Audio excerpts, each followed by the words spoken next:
अस्सलाम वालेकुम व्यूअर्स, आज मैं आप लोग लेकर आई हूँ बहुत ही मज़ेदार से क्रिस्पी चिकन की रेसिपी। ये बिल्कुल कैसरी स्टाइल में बनाएंगे और इतना मज़ेदार बन के तैयार होता है कि अंदर से बिल्कुल जूसी होता है, ऊपर से एकदम क्रिस्पी होता है, बिल्कुल नहीं अंदर से ड्राई नहीं होता।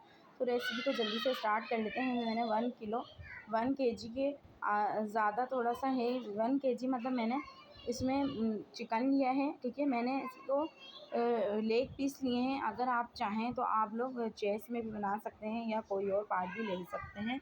तो मैंने उसमें इस तरह से इसलिए हमें इसको कट लगाना लाजमी है। ठीक है, तो आप लोगों ने भी ज़रूर लगा लेना है। तो जल्दी से इसका जो है मज़ेदार सा बैटर तैयार कर लेते हैं। तो मैंने 4 टेबलस्पून भर के पानी ऐड करा है और 2 टेबलस्पून भर के मैंने इसमें सिरका ऐड करा है। आप लोग कोई भी नॉर्मल सिरका ले सकते हैं। और इसमें 1 टीस्पून मैंने ऐड करी है काली मिर्चों का पाउडर, 1 टीस्पून है मेरा नमक, 1 टीस्पून है मेरा ज़ीरा।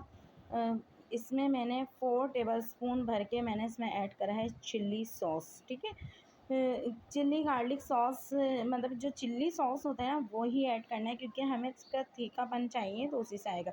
और 1 टीस्पून भर के मैंने इसमें पिसी हुई लाल मिर्चें ऐड करी हैं।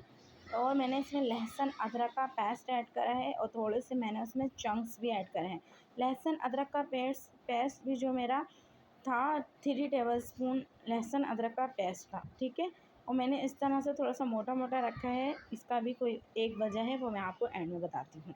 तो बस हमें मिक्स करेंगे अच्छी तरीके से, फिर हम इसको चिकन को इस तरह से उठाएंगे और बिल्कुल अच्छी तरीके से इसमें लगाने के बाद हम ये आप लोग देख सकते हैं। ठीक है, और ये कट भी लगा लीजिएगा। और आप लोग चाहें चेस्ट का मतलब आपको जो भी पार्ट पसंद हो, जिस तरह भी चिकन पसंद हो, आप उसमें ये इजीली आराम से बना सकते हैं, कोई इशू नहीं है। ठीक है, और ये बहुत ही मज़ेदार बन के तैयार होता है, बच्चे बड़ों सबको बहुत पसंद आती है ये डिश। तो अब हमें इसमें एक एक करके जल्दी से रख देंगे और रखने के बाद हमें इसको इस तरह से मसाले लगा देंगे बहुत अच्छी तरीके से।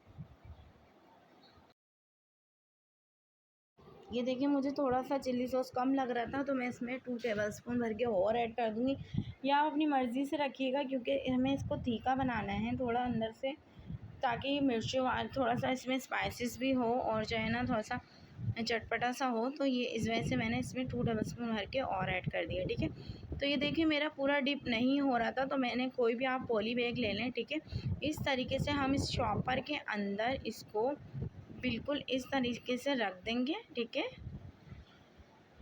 ताकि पूरा अच्छी तरीके से ना डिप हो जाए। कोई भी आप जो है एयर टाइट कंटेनर में भी इसको रख सकते हैं।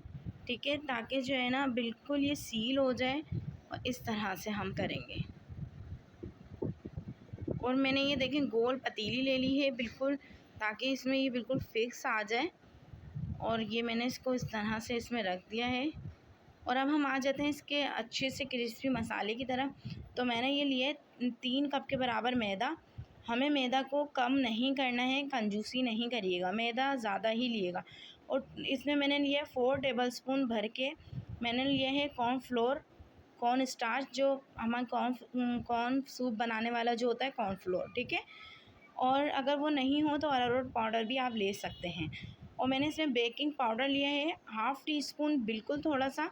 और 1 टीस्पून मैंने काली मिर्चों का पाउडर लिया है, 1 टीस्पून लाल मिर्चों का पाउडर है, 1 टीस्पून मैंने इसमें नमक लिया है।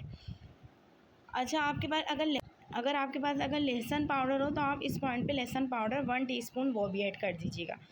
ठीक है, और मैं अब इस तरह से इसको देखिए मैंने फ्रिज में रखे हुए, मैंने इसमें 8 घंटे तक फ्रिज में रखा है। अगर आप चाहें तो ओवरनाइट भी रख सकते हैं, ज़्यादा अच्छा रिज़ल्ट आएगा।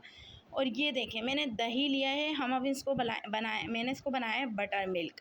मैंने दही में थोड़ा सा 2 टेबलस्पून भर के पानी ऐड करा है। और मैं इसको बर्फ़ वाला दही लूँगी, ताकि ये अच्छा सा टेक्सचर बन जाए।